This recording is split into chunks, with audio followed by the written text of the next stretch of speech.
Hello and welcome. My name is Mike Leput, and my job during this program is quite simply to give you the success formula.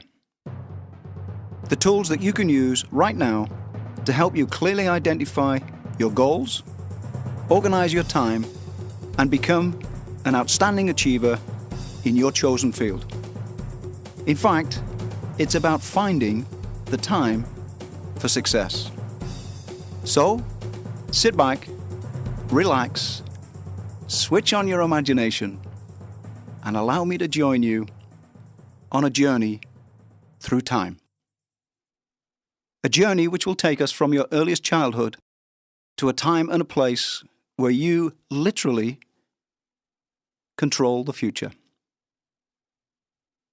So, with your imagination switched on, create this scene in your mind. You're 10 years old.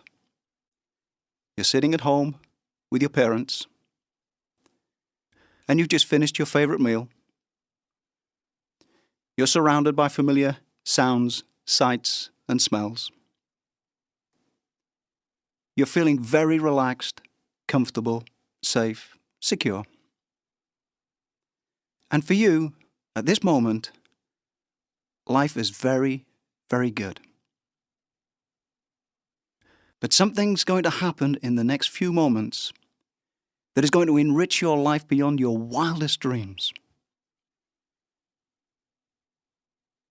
Your parents exchange a knowing glance, look at you, smile, and say, "We have something very, very exciting to tell you." Now, obviously, you've no idea what it is. But you can see by the looks on their faces and the smiles in their eyes that whatever it is not only going to be important, but it's going to be exciting. What you don't know is that it's going to be so important, so exciting, so enriching, so empowering, that you will remember this moment for the rest of your life. They go on to explain. We've decided that you're now old enough for us to tell you about a very special account that was opened in your name the day you were born. An account so large that it puts you on a par with the wealthiest people in all human history. In fact, regarding this account, you are as wealthy as Bill Gates. They go on to say that this is your account, and you will decide what happens to it. You can invest it wisely, or you can squander it. It's up to you. As your parents, it's our job to make sure that you get a very good return on all of your investments. And we're going to explain how the account works. There are some very special rules with this account, so please listen very carefully. Because your understanding of how this account works will determine your happiness and your success in everything. In fact, your understanding of how this account works will determine your success in every second of every minute, of every hour, of every day, for the rest of your life. Number one rule with this account is that the maximum that will ever be in the account was deposited into the account the day you were born. From now on, it's a reducing balance. Number two, you can never make any deposits into this account. Number three, you have to make a withdrawal every single day for the rest of your life. Number four, the withdrawal has to be the same amount every day. Number five, you can't carry anything over to the next day. Everything that is withdrawn is spent in the day of the withdrawal. And the final thing is that although this is your account, other people, but only with your permission, can gain access to this account. Now be very careful who you allow into your account. Some people will have great respect for the contents and only spend it wisely. Others will have absolutely no idea of the value of what's in this account and will squander it, vast quantities of it. The great thing about this account is that there is enough in this account for you to achieve almost anything that anybody has ever achieved in the history of mankind. There is enough in this account for you to build an empire, to sail the seven seas, to climb the mountains, to give great charitable donations, to be a great athlete, entrepreneur, surgeon. In fact, there is enough in this account for you to become an outstanding achiever in your chosen field. We know this is true because Alexander the Great, Mother Teresa, Bill Gates, Richard Branson, Sir Isaac Newton, Einstein, all of these great people, all of these great achievers, all, like you, had an account open for them the day they were born. And all of those accounts, on average, contained around about the same amount, which, according to the scriptures, equals 70 years and 10. You see, this account contains not money, but something far more valuable than money. It contains time. Priceless, irreplaceable time. And time is a level playing field. We all get 24 hours in a day. High achievers, low achievers, 24 hours in a day. You see, people go on time management programs, and we run them. And they go on those time management programs because they want to find more time. Now, the bottom line is there is no more time. You get 24 hours in the day, and that's it. Richard Branson, 24 hours in the day. Alexander the Great, 24 hours in a day. A decisive battle for Alexander the Great took place when his forces met the army of Darius, Emperor of Persia. Now, Darius had already lost battles to Alexander, and he knew that the next one was going to be both decisive and final. So Darius, as commanding officer, found himself in a situation that I'm sure will be familiar to many people listening to this program. He was about to do battle against strong competition for market share. And Darius decided that the best way to beat strong competition was to increase the head count. Because as we know, we always need more people, don't we? So, Darius increased the head count to the extent that he amassed an army of approaching 1 million men. As the two armies faced each other across the battlefield, Alexander found himself outnumbered 20-1. The war cry went up and battle commenced. Against seemingly overwhelming odds, but employing the principle of concentration of effort, Alexander's armies sliced through the Persian defense, beat Darius, conquered Persia, and Alexander became ruler of the known world at the age of 24. Now, if Darius had so many people working for him, why couldn't he beat Alexander? Well, maybe he didn't have the time.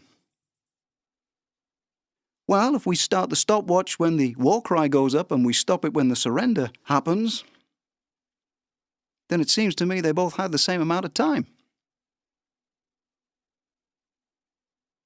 Maybe Darius didn't have the resource, and yet we know he outnumbered Alexander 20-1.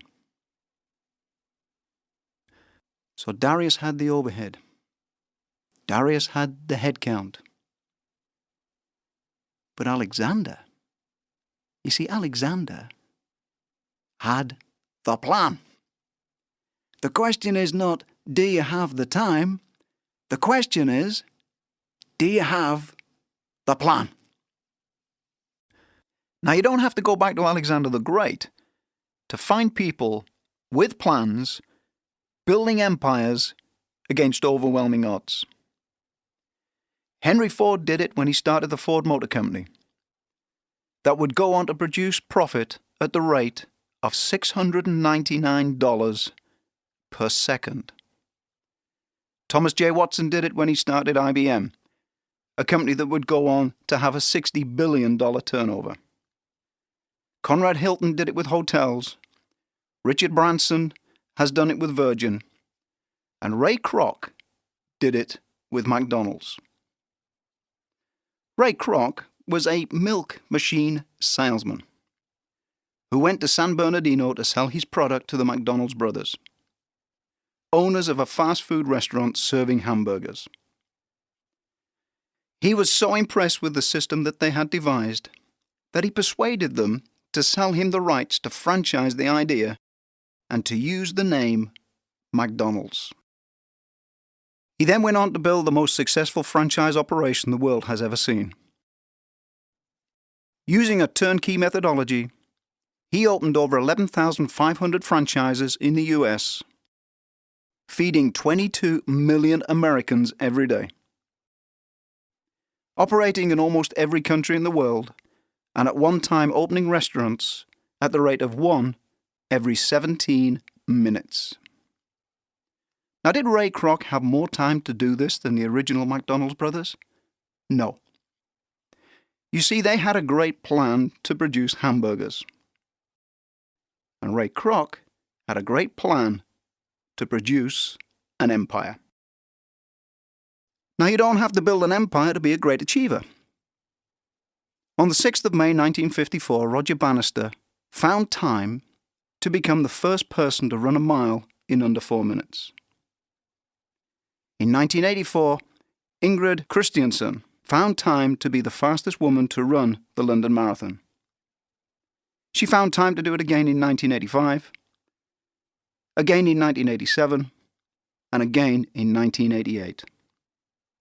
In golf, Jack Nicklaus has found time to win the British Open 3 times, the US Open 4 times, the PGA 5 times, and the Masters 6 times. In 1988, Thomas Gregory, at the age of 11, found time to become the youngest person to swim the English Channel. And in 1998, when he blasted off in the STS-95 Discovery Shuttle, John Glenn, at the age of 77, became the oldest man to go into space. Now, here's an interesting question for you. Why did they choose 23-year-old Greg Sylvester to be among the runners to carry the Olympic flame from Athens to Sydney, Australia? Was it because he has won 180 medals for athletics, swimming, and gymnastics? Or is it because he's qualified as a coach? Or is it because he's our greatest champion so far, achieving outstanding results against seemingly overwhelming odds? You see, Greg was born with Down syndrome. A spokesperson said, he deserves the honour because of the example he sets to other people. The world is full of extraordinary people producing outstanding results in their chosen field. And success is not about age, it's not about gender, it's not about race, it's not about education. It's about what's going on in the mind of the individual. It's about being able to clearly identify your goals, producing a plan, and being able to keep on against sometimes overwhelming odds until you get the success you deserve. As part of a long-term study, the graduating class of Yale University were asked, how many of you have a plan? How many have clearly defined lifetime goals and plans for their achievement? What do you think the answer was? Well, it was just 3%. Just 3% of those people had clearly defined goals and plans for their achievement. So what? Well, 20 years later, the combined wealth of the 3% with goals and plans was greater than the 97% without. Now, I'm not saying that financial security is the only measure of success, because we know it's not. Mother Teresa probably didn't have much personal wealth when she died, but many would say she had achieved more than all of the world's millionaires. What I am saying is that it's an absolute chiseled-in-stone concrete fact that people with goals achieve more than people with no goals, and people with high goals achieve more than people with low goals. Peter Drucker, the management guru, talked about the importance of goal setting in his pioneering work on management by objectives. And during studies at the University of Maryland, they have found that setting specific goals is related to higher performance. During part 2, I'm going to help you clearly identify your goals and develop your plan. At one time in the development of Avis Rent-A-Car, people were working very hard, but achieving very little. A new managing director was appointed, and he said, well, if we can't work any harder, we're going to have to work smarter. He said, what we're going to do is we are going to clearly identify our goals, and then we're going to look at every activity that we're involved in. And then we're going to be very ruthless, because all of those activities will end up in one of two piles. They will go either into the goal pile or into the distraction pile. They clearly identified their goal as wanting to be the fastest growing driverless hire car company. And then they started to look at the activities that they were involved in by company, by department, and by individual. One of the activities that they were involved in was sourcing attractive, reliable, economical motor vehicles. Now, if you're going to be the fastest growing driverless hire car company, you're going to need good vehicles, so that goes in the goal pile. Another activity that they found themselves involved in was training chauffeurs. Now, when you want to be the fastest growing driverless hire car company, what are you doing training chauffeurs? That's a distraction.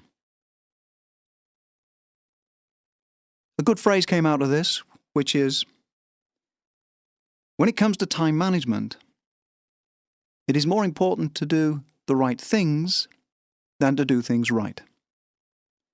You see, the people that were training chauffeurs were probably doing it right. It just wasn't the right thing for them to be doing. You may be interested to know that you now have more demands on your time than ever before. The average person now is receiving approximately 1,500 unwanted messages per day via billboards, posters, TV, radio, newspapers, magazines, the internet, emails, faxes, telephone calls, junk mail, and walk-in interruptions. And behind each one of those is somebody trying to get into your account. The latest figure that I have from the States is that the average American adult now spends 25.5 hours a week watching television. I'm not against television, but I just know in my heart there are people out there that would like to study to improve their job prospects, but haven't got the time. Would like to learn to play a musical instrument, but haven't got the time. Would like to engage in sports and social activities, but don't have the time.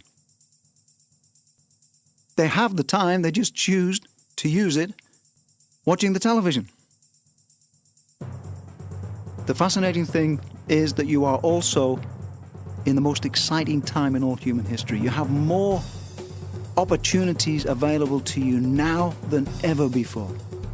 You have more opportunities in the area of personal, career, and educational development. You have more information available to you than at any other time. In fact, as an individual, you have more information available to you than many corporations had via expensive marketing just 5 years ago. And things are happening fast, fast, fast, fast. All around you, people are literally smashing through the time barrier. There is an internet company in Cornwall selling a software product online, and they can deliver their product anywhere in the world within 10 seconds. Now, with all this change going on, you have some choices. You can ignore change, except that you really can't stand still. In terms of companies, companies are either growing or dying. If you're standing still and your competition's growing, you're dying by comparison. You can resist change, or you can become a master of change. Socrates talked about the law of cause and effect, which quite simply says, it's what you did or didn't do yesterday that has led you to where you are today. And it's what you do today that will determine where you are tomorrow. I said that I would take you to a time and a place where you literally control the future. Well, this is the time. This is the place.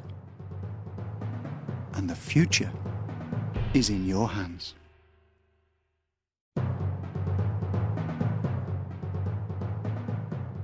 During this program, we're going to look at practical steps that you can apply starting right now to help you clearly identify your goals and help you make better use of your time.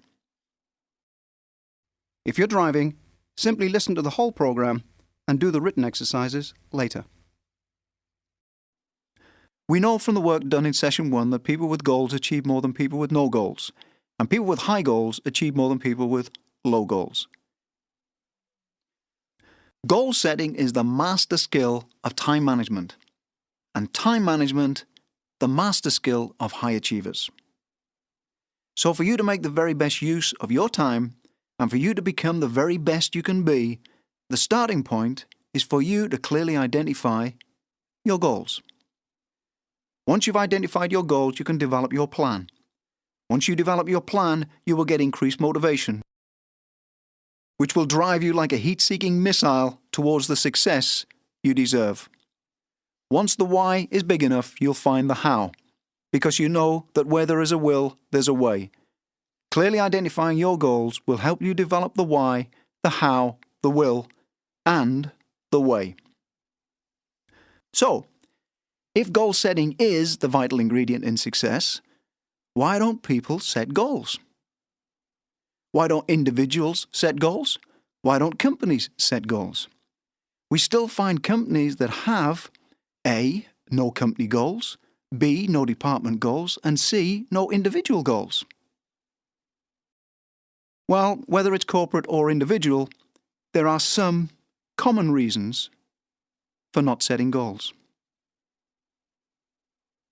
Number one is that many people just don't know how to set goals. Because although this is the master skill, very few people have been trained in this simple but vital process. What other obstacles could there be? Well, two of the biggest phobias that we have as human beings is the fear of failure and the fear of rejection.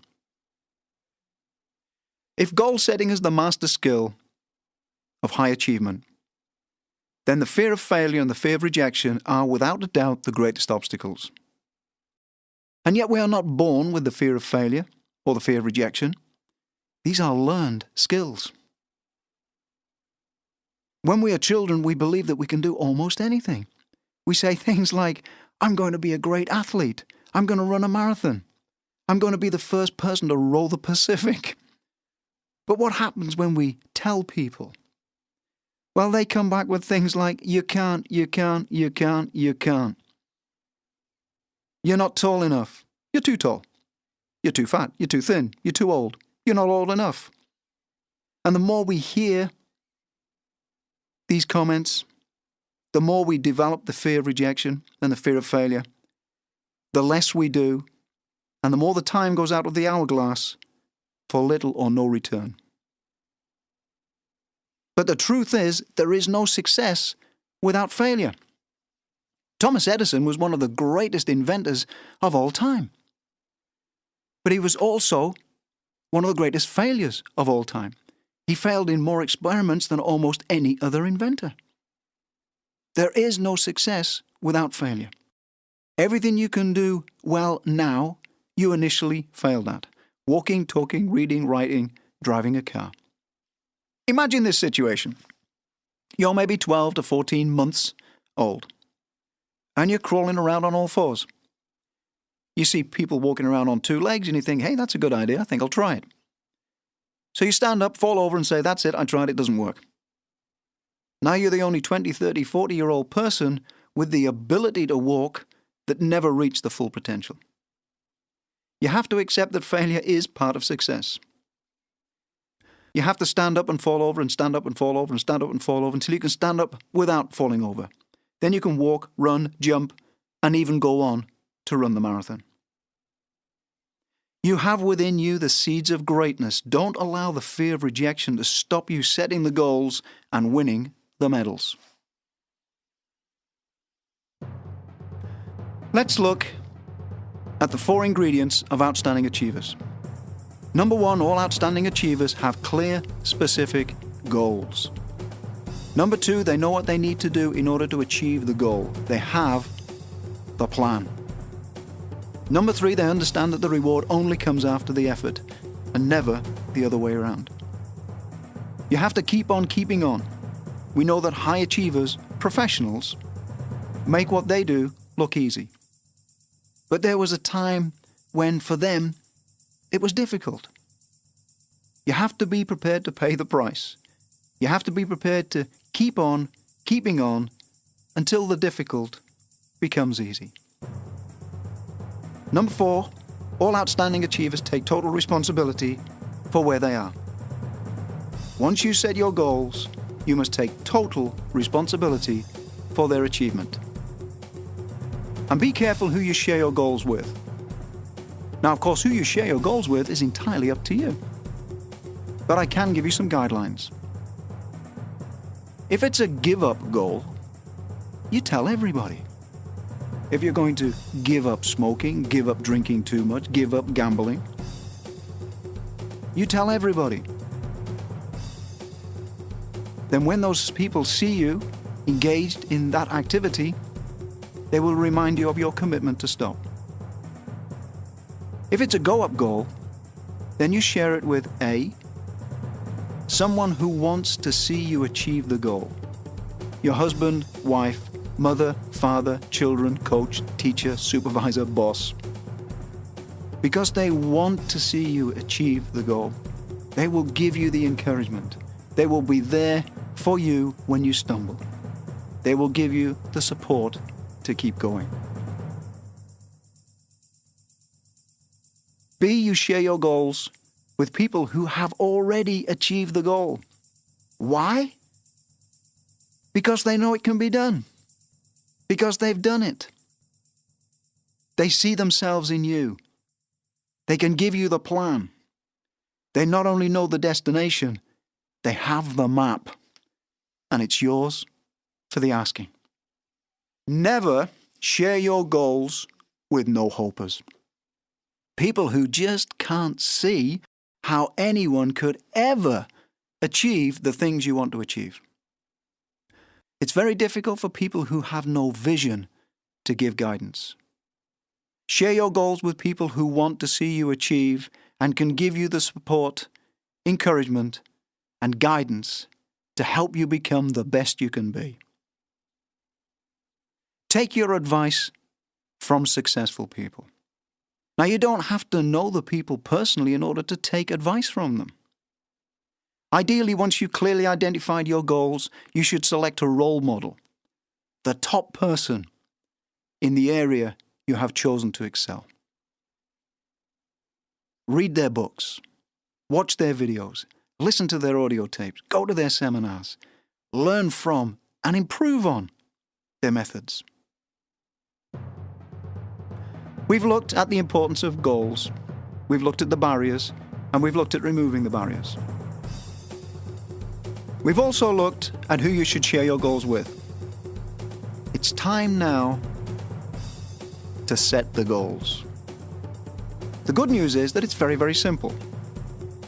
But I can't do it for you.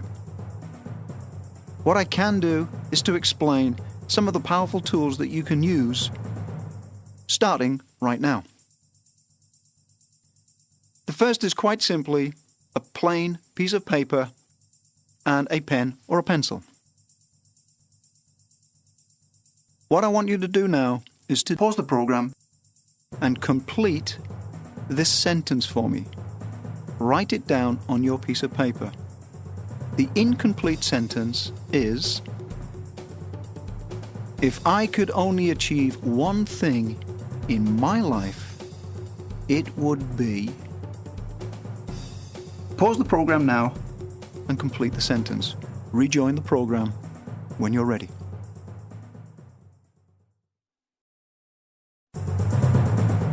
Welcome back. The purpose of that exercise is to help you clarify what is the most important thing to you. This is sometimes called the major definite purpose. This doesn't mean that you can't have more than one goal, but there are going to be times when you don't have enough time to do everything. And the major definite purpose should go to the top of your priority list. Now, in what other areas should you set goals? Well, again, this is entirely up to you. Here's an exercise that may help. Take 4 sheets of paper and put a separate heading on each. The headings could be family, career, personal development, and business. Now, you don't have to use those headings, but do the exercise. 4 sheets and 4 separate headings. Pause the program now and do the exercise. Now, under each heading, I would like you to write subheadings that will be areas for goal setting within each category. For instance, under the heading Business, you may want to set these goals: reduce costs, increase productivity, reduce downtime, increase sales, increase profits.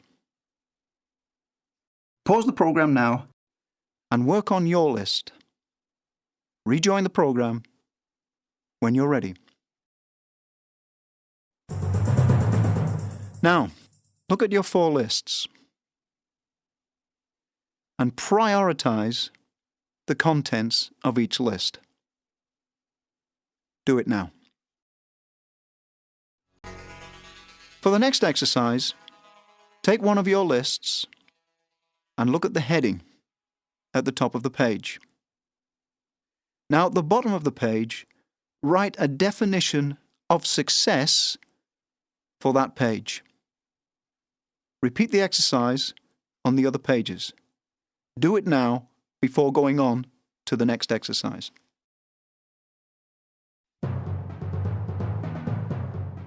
Now what I'd like you to do is I want you to look at the goals that you've set so far, and I want you to select number 1, the most important goal in your private life. Number 2, the most important goal in your business life. Take some time to do this now. Okay, now looking at your number 1 personal goal, ask this question and answer it with a yes or no. The question is, if this is the most important thing in my personal life, have I been spending enough time in this area? Yes or no? Now look at the most important thing in your business life and ask this question. If this is the most important thing in my business life, have I been spending enough time in this area? Yes or no? By now you should have a good idea of what your goals are. Now ask, are my personal and private goals in line with my career and business goals? If the answer to this question is no, then it will cause stress unless you change something somewhere. Remember, your life is split into the what and the why. Work is what we do, and home is why we do it. Keep your life in balance. For the purpose of the next exercise, I would like you to take your number 1 goal, the one that is the most important to you, and complete this sentence. My goal is to, therefore I have to 1, and I have to 2, and I have to 3, and I have to 4, and I have to 5. Let me give you an example. My goal is to have a more efficient department. Therefore, I have to... Well, what do you think I have to do if I want a more efficient department? Well, I guess the first thing I have to do as number 1 is clearly identify and define efficiency. So it may go something like this. I want a more efficient department. Therefore, I have to, number 1, define efficiency. Number 2, do an audit. Number 3, complete a gap analysis, etc., etc. Okay, now do the exercise and continue the program when you're ready.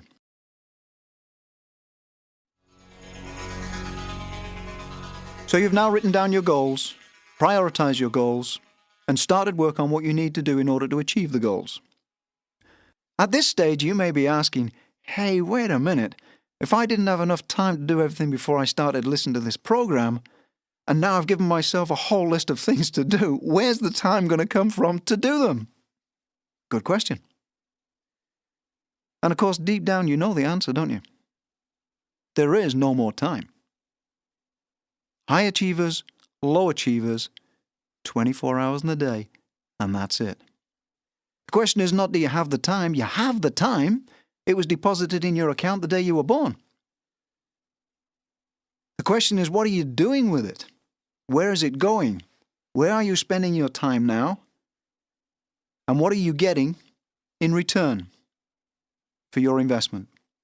And do you have a plan to increase the return you have on your investment? So given that there is no more time, let's look at where you're spending it. Pause the program and write down all the things that you do, including watching television. Write down as much as you can, at least 30 items. Do it now.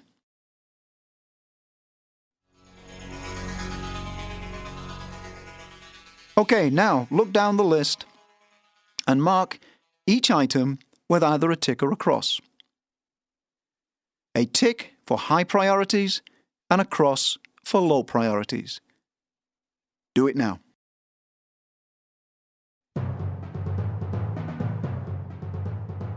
Now, go down the list and mark all the activities that you could or should spend less time on so that you can spend more time on the high priority areas. Do it now. Now let's look at the 80-20 rule. This says that 80% of your results probably come from 20% of your activities. If you're in business, 80% of your business probably comes from 20% of your customers, and 80% of your profit probably comes from 20% of your range. 80% of the time you waste is probably wasted in 20% of the low priority areas. But what we're interested in now is the big payback areas, the high priority areas. These are often called the key result areas. So from everything you have listed so far, select just 4 key result areas. This may be one from each page, or it may be from one page, or it may be a mix, or it may even be 4 things that you've just thought of. Imagine you've come to me to borrow the time to put everything right.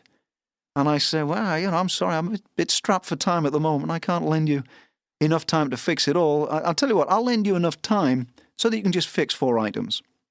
So the question is, which 4 items are they going to be? Pause the program and do it now.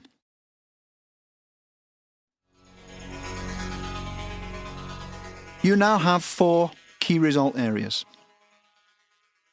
What you must do now is to block off time to work on these high priority areas.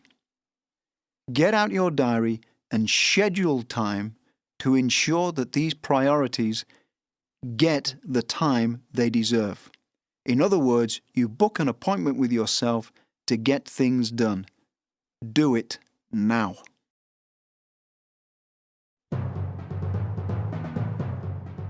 Now let's take another look at where your time is going. Make a list of the people in your life. Then alongside each one, write down how they waste your time, how you waste their time, and possible solutions. Pause the program and do it now. It's said that people are either morning people or afternoon people. It's not better to be a morning person or an afternoon person, but it is smart to know which one you are. And you plan to do your most important work at that time. You also need to understand the difference between development work and maintenance work. If you're in the accounts department and you process 15 invoices a day, and you have been doing that for a number of years, then that's maintenance work. What you need to do is to block off time for development work. And the development work would probably be to raise the 15 invoices a day to 20 or 30 a day. You also need to consolidate your discretionary time. That means that if you have 5 hours work to do in an 8-hour day, then there are 3 hours there that you can do something with. If you're not careful, those 3 hours will disappear in longer coffee breaks, longer lunch breaks, and extended idle chatter. You must plan to consolidate those 3 hours into one chunk of profitable work that will give you high return on your investment.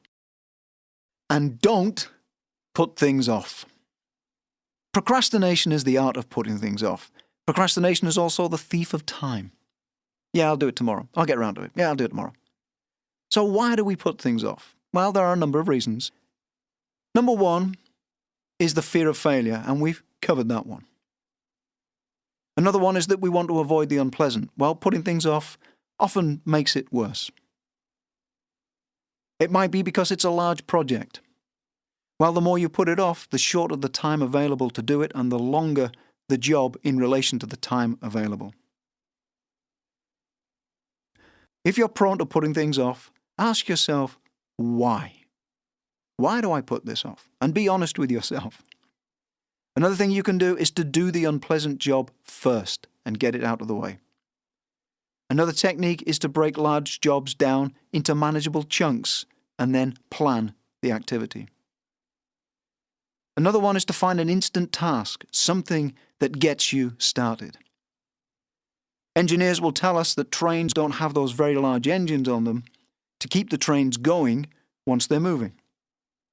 All the power in there, the extra power, is there to overcome the rolling resistance when the train is stationary.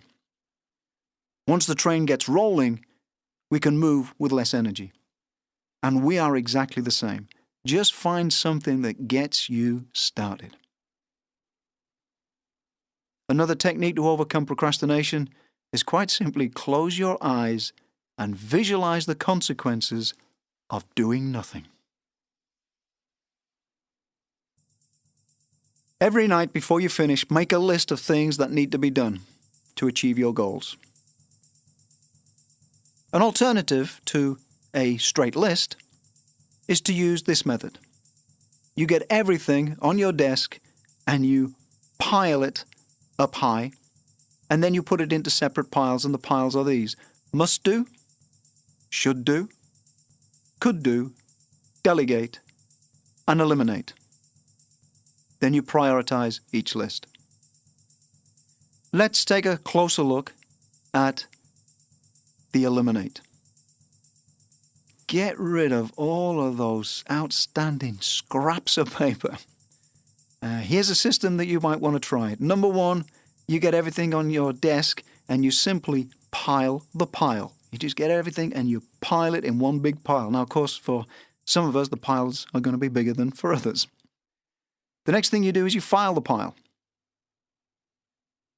Often things stay on the desk because they've got nowhere else to live. Give them a home. Create a file. The next thing is to file the files. You file everything away, get it off the desk, having made a list. Now you have a clean desk, and remember, a desk is a work area, not a storage area. The less you have on your desk, the more work you will get done. Now we need to look at delegation. What is the difference between working from the neck up and working from the neck down? Well, when you're doing it all yourself, you're working from the neck down. If you're a sales manager and you're out selling every day, you're working from the neck down and you can only be selling to one customer at a time. In fact, you're being paid a sales manager's wage and you're doing a salesperson's job. Your job is not to sell. Your job is to recruit, train, motivate, and develop a team of highly motivated sales professionals. When you do that, you're working from the neck up, and you can be selling to 100 customers at a time.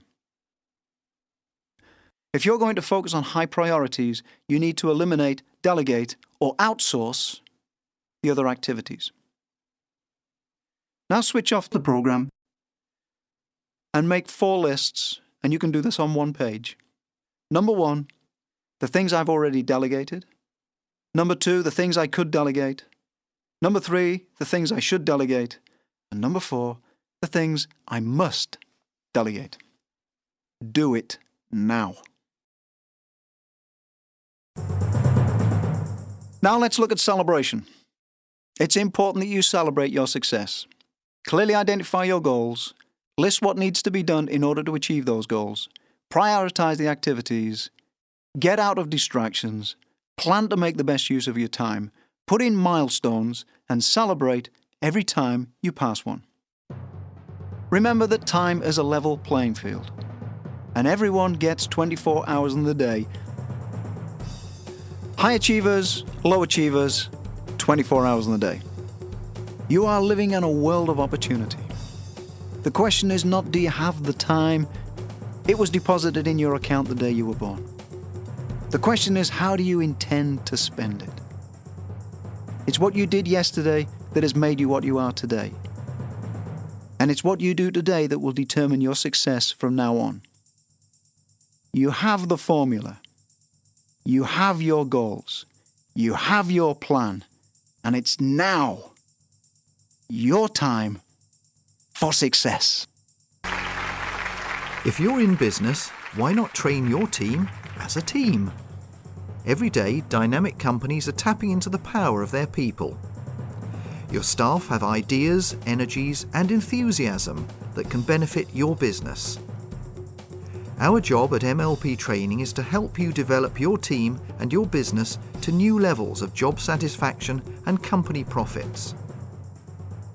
Training your team as a team will mean focusing on the needs of your people, your market, and the success of your company.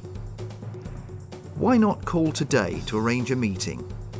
01204 888826.